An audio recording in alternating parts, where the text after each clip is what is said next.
लोग बात करने वाले हैं विटामिन B1 के बारे में। थायमिन पायरोफॉस्फेट के रूप में अपनी कोएंजाइमेटिक एक्टिविटीज दर्शाता है। इसी तरीके से यहाँ पर एक मैडम हैं, थोड़ी सी हायर सोशियो इकोनॉमिक कंडीशन में जीने वाली नैना रॉय की कहानी है।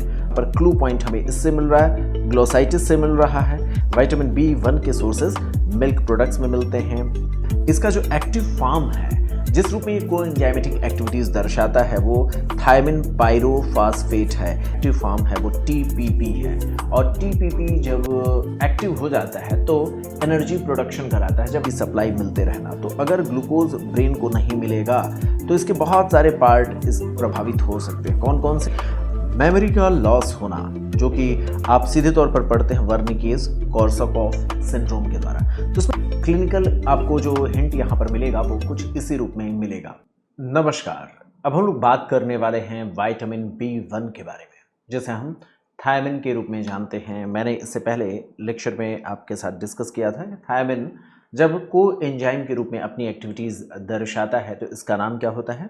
उस समय इसका नाम TPP होता है। ये पायरोफॉस्फेट्स के रूप में, थायमिन पायरोफॉस्फेट के रूप में अपनी कोएंजाइमेटिक एक्टिविटीज़ दर्शाता है। आगे बढ़ने से पहले कुछ केस स्टडीज़ देखते हैं जो यहाँ पर कोरिलेट किए जा सकते हैं। कैसे हमें विटामिन्स के डिफिशिएंसी को याद करना होता है और एज ए डॉक्टर कैसे हमें पेशेंट के कंडीशंस को विटामिन्स की कमी के साथ कोरिलेट करना होता है। जैसे एक पर्सन हैं, 82 ईयर ओल्ड मेल हैं, जिनकी स्टोरी यहाँ पर दी गई है। जेठालाल 82 ईयर्स ओल्ड एक मेल हैं जो कि अच्छी तरीके से खाना नहीं पाते हैं।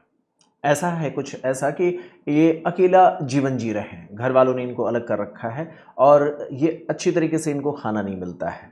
ये अकेले रहते हैं, अंडरवेट हैं, टंग इनका स्वेल किए हुए है। आप देखेंगे इनका टंग जो है वो स्वेल किया हुआ है और इनके स्किन पर पेनफुल लीजन्स हैं और इसी तरीके से स्केलिंग इनके कॉर्नर ऑफ माउथ पर भी देखने को मिल रहा है। आप यहाँ पर बॉडी में देख सकते हैं इनकी बॉडी काफ़ी थकी हुई है। तो इस पूरी कहानी में कुछ चीज़ें जेठालाल की आप कोरिलेट कर सकते हैं इस स्टोरी में कि ये अकेले रहते हैं। अकेले रहने वाले पर्सन को आमतौर पर जब फैमिली की स्ट्रक्चर होती है तो उसमें न्यूट्रिशनल फूड्स मिलने के चांसेस रहते हैं। यहाँ पर उनको खाना रेगुलर नहीं मिल पाता है। वो किसी विटामिन की डिफिशिएंसी की वजह से इतने सारे कंडीशंस को प्रेजेंट कर रहे हैं। इतना ही नहीं, वो खाना भी उनके खाने की इच्छा नहीं है, थकान से एकदम परेशान हैं। होठों के कॉर्नर्स पे आप देख सकते हैं, लिप्स के कॉर्नर्स पर painful lesions corner of mouth पर है। टंग अगर देखा जाए तो इनका टंग जो है वो रेड और स्वेलन है। अब ये कौन सी ऐसी कंडीशन है जिसके साथ ये जुड़ा हुआ मामला हो सकता है? तो आगे जब हम डिस्कस करेंगे विटामिन्स के बारे में तो दो तीन चीज़ें अपने दिमाग में याद रखिएगा। ये किलोसिस का मामला है, या चिलोसिस या किलोसिस का मामला, जहाँ कॉर्नर ऑफ माउथ पर इस तरीके की घटना देखी गई है। तो ये किलोसिस किस विटामिन की डिफिशियंसी से है, ये आपके लिए एक क्लू पॉइंट यहाँ पर बनेगा।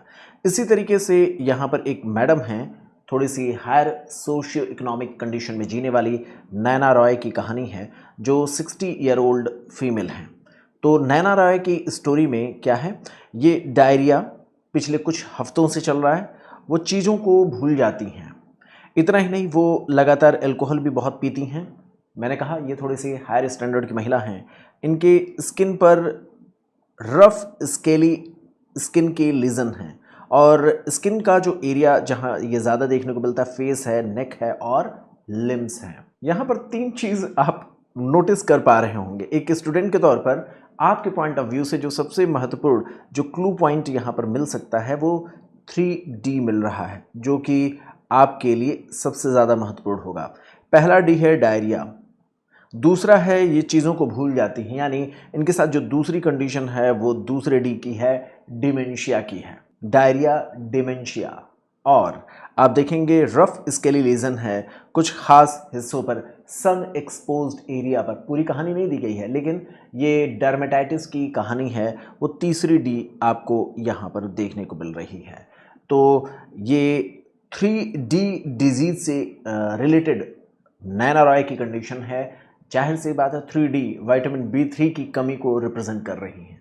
ऐसे ही जो जेठालाल हैं, ये विटामिन B2 की कमी को रिप्रेजेंट कर रहे हैं, क्योंकि यहाँ पर क्लू पॉइंट हमें इससे मिल रहा है, ग्लोसाइटिस से मिल रहा है। और आप देख सकते हैं इनको प्रॉपर जो विटामिन्स के सोर्सेज हैं, ख़ासतौर पर विटामिन B के सोर्सेज हैं, वो हमें ग्रीन लीफी वेजिटेबल से मिलते हैं, आपको मिल्क में मिल जाएंगे। इसके अलावा एनिमल मीट प्रोडक्ट्स में भी इसके सोर्सेज मिलेंगे। चूँकि परिवार से अलग हैं तो आर्थिक स्थिति भी ठीक नहीं होगी और खाना अच्छे से मिल नहीं रहा होगा। तो जेठालाल की जो कहानी है वो विटामिन B2 की कमी की है। नैना रॉय की जो कहानी है ये विटामिन B3 की कमी की है। अब चलते हैं अपने टारगेट पर लौटते हैं। हमारा टारगेट अभी बात करने का विटामिन B1 की। आप देख सकते हैं इस इमेज को बनाते समय काफ़ी ऊर्जा लगी है। उम्मीद करते हैं कि आप एक प्यारा सा अपना अप्रिशिएशन हमें देंगे, क्योंकि बस इतनी सी ज़रूरत है, पूरी ऊर्जा लगाई गई है कि ज़्यादा से ज़्यादा सब्जेक्ट को हम इंटरेस्टिंग बना सकें। तो आप देखेंगे विटामिन B1 के सोर्सेज मिल्क प्रोडक्ट्स में मिलते हैं, मीट के प्रोडक्ट्स में मिलते हैं। इसके अलावा जो ग्रीन वेजिटेबल्स हैं वो फ्रेश फूड इसीलिए खाने के लिए कहा जाता है, ग्रीन लीफी वेजिटेबल्स खाने को इसीलिए कहा जाता है, तो उन सोर्सेज में ये मिलता है। ध्यान से समझना यह है कि B1 जो है, B1 है, सबसे बेहतर काम करता है। क्या काम करता है? ये काम करता है हमारे ब्रेन को एक्टिव रखने का। इसके अलावा दिल और दिमाग दो ही चीज़ तो हमारे पास है, इन दोनों के लिए ये काम करता है। तो एक हिंदी में लिख करके इसको याद रख लीजिएगा, ये दिल और दिमाग दोनों के लिए काम करता है। दिल और दिमाग के लिए कैसे काम करता है ये अभी हम आपको लॉजिकली 1 बाय 1 यहाँ पर एक्सप्लेन करने की कोशिश करेंगे। तो इसका जो एक्टिव फॉर्म है, जिस रूप में ये कोएंजाइमेटिक एक्टिविटीज़ दर्शाता है, वो थायमिन पायरोफॉस्फेट है। इसी को हम कहते हैं TPP, और इस रूप में ये अपनी कोएंजाइमेटिक एक्टिविटीज़ को दर्शाता है। और ये कोएंजाइम के रूप में pyruvate dehydrogenase, alpha ketoglutarate dehydrogenase और ट्रांसकीटोलेज 3 एंजाइम्स के लिए ये काम करता है। आपको पता है ट्रांसकीटोलेज कहाँ पर होता है? ट्रांसकीटोलेज की एक्टिविटीज़ हम पेंटोज फास्फेट पाथवे में देखते हैं। वहाँ पर जब हम आगे अभी हम डिस्कस करेंगे, घबराना बिल्कुल नहीं है, ये ट्रांसकीटोलेज एक्टिविटीज़ वहाँ पर होती है। कार्बोहाइड्रेट के सोर्सेज को, यानी खास तौर पर ग्लूकोज को जब आप मेटाबोलाइज करते हैं तो ग्लाइकोलिसिस के दौरान जब वो क्रेब्स साइकिल से मिलने जाता है तो उस समय पायरुवेट डीहाइड्रोजनेज और अल्फा कीटो ग्लूटरेट डीहाइड्रोजनेज के एंजाइम्स के लिए इस TPP की ज़रूरत पड़ती है। अभी हम डिटेल में इस पर बात करेंगे। मैंने आपको पहले ही बता रखा है कि ये डीहाइड्रोजनेशन करेगा। डीहाइड्रोजनेशन मतलब क्या? हाइड्रोजन को हटाएगा। मतलब क्या? ये ऑक्सीडेशन कराएगा। इसके साथ ही साथ डीकार्बोक्सिलेशन भी कराता है। इसका बड़ा ही यूनिक फीचर है। पिछले लेक्चर में हमने आपके साथ डिस्कस किया था विटामिन B6 और B1 ये दोनों ही कार्बन डाइऑक्साइड को किसी ऑर्गेनिक मॉलिक्यूल से हटाते हैं। किसी ऑर्गेनिक मॉलिक्यूल से कार्बन डाइऑक्साइड को हटाने का काम B1 का भी होगा, B6 का भी होगा। लेकिन B1 जब ये काम करता है तो कार्बन डाइऑक्साइड को हटाने के साथ साथ वो हाइड्रोजन को भी हटाने का काम करता है। ये बड़ा ही महत्वपूर्ण पॉइंट है। तो कार्बोहाइड्रेट के सोर्सेज में अब यहीं पर आप देखें पायरुवेट डीहाइड्रोजनेज वाले मामले में पायरुविक एसिड जो 3 कार्बन का होता है, 3 कार्बन का जो मॉलिक्यूल होगा वो आगे जा कर के 2 कार्बन के स्टाइल कोएंजाइम A में बदल जाता है। तो वहाँ से आप प्रूव कर लेंगे। अभी हम चलेंगे, घबराना बिल्कुल नहीं है, बस एक बार आपको बता रहे हैं क्योंकि मल्टीपल टाइम्स इस चीज़ को रिकॉल करना है। तो इसका काम पहला तो यह है ग्लूकोज के मेटाबॉलिज्म में पार्टिसिपेट करने का, उन एंजाइम्स के साथ जुड़ करके जो ग्लूकोज के मेटाबॉलिज्म में काम करते हैं। इसके अलावा लिपिड के मेटाबॉलिज्म में भी इसका रोल है। यह नॉर्मल अमीनो एसिड्स के लेवल को मेंटेन करने में मदद करता है। इसके साथ ही साथ कई सारे न्यूरोट्रांसमीटर्स को बनाने के दौरान भी ये काम करता है। कैसे काम करेगा अभी हम आगे आपके साथ डिस्कस करेंगे। आपको पता है सेरोटोनिन हो गया, गाबा हो गया, ग्लाइसिन, तो ये बहुत सारी ऐसी एक्टिविटीज़ हैं जो न्यूरोट्रांसमीटर्स हैं, उनकी सिंथेसिस हमारे जब ब्रेन में होती है तो उस समय इन एंजाइम्स की आवश्यकता पड़ती है। इसका बहुत महत्वपूर्ण रोल है नर्व के इम्पल्सेस को आगे ट्रेवल कराने में। कैसे अभी हम आपके साथ डिस्कस करेंगे।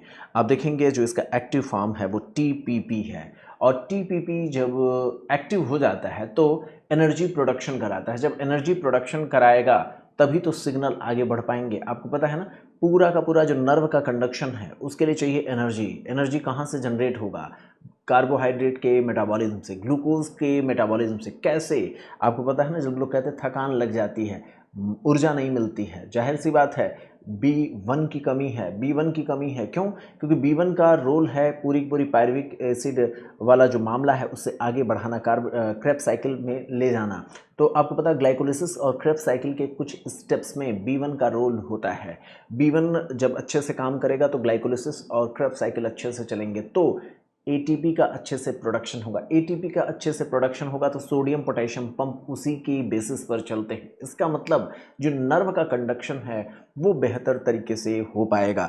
तो आप देखेंगे सिग्नल का कंडक्शन चाहे नर्व हो चाहे कार्डियक टिश्यूज़ हों, वहाँ पर एटीपी तो चाहिए। इसी तरीके से आप देखेंगे जो हार्ट की मसल्स हैं या जो हमारे नॉर्मल मसल्स हैं उनकी पूरी की पूरी कॉन्ट्रैक्शन के लिए, आपको पता है ना पावर स्ट्रोक जो हम फिजियोलॉजी में पढ़ते हैं, उसमें क्या होगा, हमें जब उसके मसल्स के कॉन्ट्रैक्शन के दौरान जो मायोसिन हेड को हटाने के लिए एटीपी की एनर्जी की ज़रूरत पड़ती है। जाहिर सी बात है मसल्स हो, ब्रेन हो, कोई कार्डियक सिग्नलिंग हो, इन सभी में हमें ऊर्जा की ज़रूरत पड़ेगी, हमें एटीपी की एनर्जी की ज़रूरत पड़ेगी। और बनता किसकी मदद से? कुछ एंजाइम्स के एक्टिविटीज़ के एक्शन के कारण। और उस एंजाइम्स में को एंजाइम के रूप में कौन काम करता है? यही हमारे विटामिन B1 और इसके दूसरे सहयोगी लोग काम करते हैं। B3 काम करता है, B2 काम करता है। तो कहाँ कहाँ काम करते हैं उसके बारे में हमें बात करनी होगी।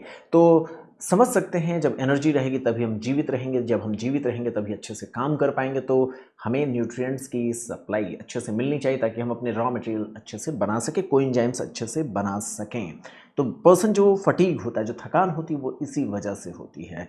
यहाँ पर आप देखेंगे थायमिन की डिफिशियंसी जो हमारा मेजर कंसर्न है कि इसकी कमी को समझना और पर्सन में इसकी कमी ना होने पाए इस पर ध्यान देना। तो देखेंगे ब्रेन के लिए जो सबसे ज़्यादा महत्वपूर्ण पार्ट है वो है ग्लूकोज की सप्लाई मिलते रहना। तो अगर ग्लूकोज ब्रेन को नहीं मिलेगा तो इसके बहुत सारे पार्ट इस प्रभावित हो सकते हैं। कौन कौन से? आप देखेंगे मैमलरी बॉडीज़ इसके प्रभावित हो सकती हैं। मैमलरी बॉडीज़ के प्रभावित होने से क्या होगा? वहाँ के सेल्स प्रॉपर तरीके से काम नहीं कर पाएंगे। तो उससे होगा क्या? ब्रेन में हेमरेजेस हो सकते हैं, वहाँ पर नेक्रोसिस, सेल की डेथ हो सकती है, जिसके कारण आप समझ रहे हैं ना, सेल को जिंदा रहने के लिए एटीपी की ऊर्जा चाहिए, है ना। आप जानते हैं अगर एटीपी नहीं जनरेट होगा तो सेल मारा जाएगा। भूखा सेल बहुत समय तक जीवित नहीं रह सकता, और खासतौर पर ब्रेन का सेल जो ग्लूकोज पर ही डिपेंड करता है। तो अगर ये मेमोरी बॉडी के सेल्स और उसके आसपास कोई हेमरेजेस या नेक्रोसिस की घटना घटती है तो मेमोरी इम्पेयरमेंट, इमोशंस पर प्रभाव पड़ेगा। एपैथी, जब आपको केस स्टडीज़ मिलेंगे तो उसमें ये बहुत क्लू पॉइंट हमारे पास होगा कि पर्सन आपके पास आता है वो घटनाओं से न्यूट्रल बना रहता है, उसको कोई फ़र्क नहीं पड़ता घटना मीन्स उसके घर में कोई खुशी का माहौल है या गम का, तो इमोशन लेस हो जाता है, उसका बिहेवियर इनअप्रोप्रिएट हो सकता है। तो वो क्यों होता है? विटामिन B1 की कमी से। इसी तरीके से आप देखेंगे ये जो ब्रेन स्टेम है, यहाँ पर बहुत सारे हमारे वाइटल मोटर जो सिग्नलिंग का ऑर्गन है वो यहीं पर पड़ा हुआ है। आपको पता है बेसल गैंग्लियन। इसके अलावा जो एनाटॉमी में हम पढ़ते हैं फाइन ट्यूनिंग, है ना, रेटिकुलर सिस्टम, वो सारे पाथवे यहीं पर हैं जिन्हें सही तरीके से काम करने के लिए ग्लूकोज के मेटाबॉलिज्म की ज़रूरत है, एटीपी की एनर्जी की ज़रूरत है, जिसकी वजह से हम प्रॉपर सिग्नलिंग भेज सकें और मोटर एक्शन ले सकें, खासतौर पर आइज़ के मामलों में। यहाँ पर जो दूसरा क्लू पॉइंट मिलेगा, पहला ये कि वो इमोशनलेस पर्सन है, विटामिन B1 की कमी। फिर दूसरा क्लू पॉइंट होगा कि उसकी आइज़ में लैटरल गेज की प्रॉब्लम है, हॉरिजेंटल गेज की प्रॉब्लम है, हॉरिजेंटल गेज की प्रॉब्लम है, ऑफ्थैल्मोप्लेजिया की बात यहाँ पर दी जा सकती है। इस तरीके की घटना होगी। तो B1 वाला जो सबसे महत्वपूर्ण है, तो हॉरिजेंटल गेज या लैटरल गेज की प्रॉब्लम कही जा सकती है। इसी तरीके से आप देखेंगे सिग्नलिंग की जो प्रॉब्लम है, आप समझ सकते हैं ब्रेन के अगर मेडुला और पॉन्स के आसपास के एरियाज़ अगर प्रभावित होते हैं तो हार्ट रेट और ब्रीदिंग से एसोसिएटेड जो कनेक्टिविटीज़ है उस पर फ़र्क पड़ सकता है। इसके अलावा जो सेरिबेलम का पार्ट जो हमारे बैलेंस और मूवमेंट को कोऑर्डिनेट करता है उस पर भी फ़र्क पड़ेगा। तो यहाँ पर मूवमेंट के दौरान एक बात कही जाएगी, रॉम्बर्ग साइन पॉजिटिव। तो रॉम्बर्ग साइन पॉजिटिव जो प्रोप्रियोसेप्शन से रिलेटेड होता है वो आमतौर पर विटामिन B12 के मामलों में देखने को मिलता है, जो डॉर्सल कॉलम हमारे प्रभावित होते हैं B12 की कमी से। तो आगे हम देखेंगे बैलेंसिंग को लेकर के कौन कौन से विटामिन्स की दिक्कत हो सकती है। तो हमारे बैलेंसिंग के लिए भी, प्रॉपर बैलेंसिंग के लिए भी हमारे बॉडी के प्रोप्रियोसेप्शन के लिए भी इसकी ज़रूरत पड़ सकती है। तो ब्रेन का बहुत सारे वाइटल पार्ट्स B1 के साथ जुड़े हुए हैं जो इसकी कमी के कारण प्रभावित होते हैं। इसी तरीके से मेमोरी का लॉस होना, जो कि आप सीधे तौर पर पढ़ते हैं वर्निकेज कोर्साकॉफ सिंड्रोम के द्वारा। तो इसमें वर्निकेज वाला जो पार्ट है, इसमें ये सारी चीज़ें आप देखते हैं। जैसे मैंने आपसे कहा ना, मेमोरी का लॉस होना या इमोशनल लेस हो जाना, इमोशंस का मीन्स बिल्कुल एपैथी, कोई इमोशन लेस हो गए हैं, बिहेवियर इनअप्रोप्रिएट है, तो वो वर्निके के पार्ट में आता है। इसमें क्या होता है, पर्सन को अगर आप थायमिन का सपोर्ट देते हैं, थायामिन विटामिन B1 का सपोर्ट देते हैं, तो वर्निकेज से एसोसिएटेड जो क्लिनिकल प्रेजेंटेशन मैंने आपसे कहा ना, जो इमोशनलेस हो गया, इनअप्रोप्रिएट बिहेवियर कर इरिटेट कर रहे हैं लोगों को, वो सारी चीज़ें ठीक हो जाएंगी अगर आप थायमिन की सप्लीमेंट्स देने के बाद रिस्पॉन्स देखें तो। लेकिन कोर्साकॉफ वाला जो इसका कंपोनेंट है, ये ज़्यादा डेंजरस होता है। इसमें पर्सन को परमानेंट भूलने की लत लग जाती है, यहाँ पर भूल जाते हैं, और वो भी न सिर्फ पिछली बातों को बल्कि भविष्य में भी जो काम करते हैं उसको भी वो भूलने लगते हैं। तो कोर्साकॉफ वाला मामला जो होता है वो कहीं ना कहीं इरिवर्सिबल होता है, ये चीज़ हमें पता होना चाहिए। ये जो कोर्साकॉफ वाला पार्ट है वो थायमिन के सप्लीमेंट देने के बाद भी ठीक नहीं होता है, इसलिए शुरू से ही हमें ध्यान देना होगा पेशेंट की कंडीशन बिगड़ने ना पाए। इसके साथ ही साथ आप देखेंगे ड्राई बेरी, ये जो बात मैंने आपको बताया कि जो ब्रेन के एक्टिविटीज़ और ख़ास तौर पर इमोशंस और उनके मेमोरी से रिलेटेड जो इसका पार्ट है, वो सीधे तौर पर हम जोड़ सकते हैं वर्निकेज कोर्साकॉफ सिंड्रोम से। तो वर्निकेज कोर्साकॉफ ये जो पार्ट है, क्लिनिकल आपको जो हिंट यहाँ पर मिलेगा वो कुछ इसी रूप में मिलेगा।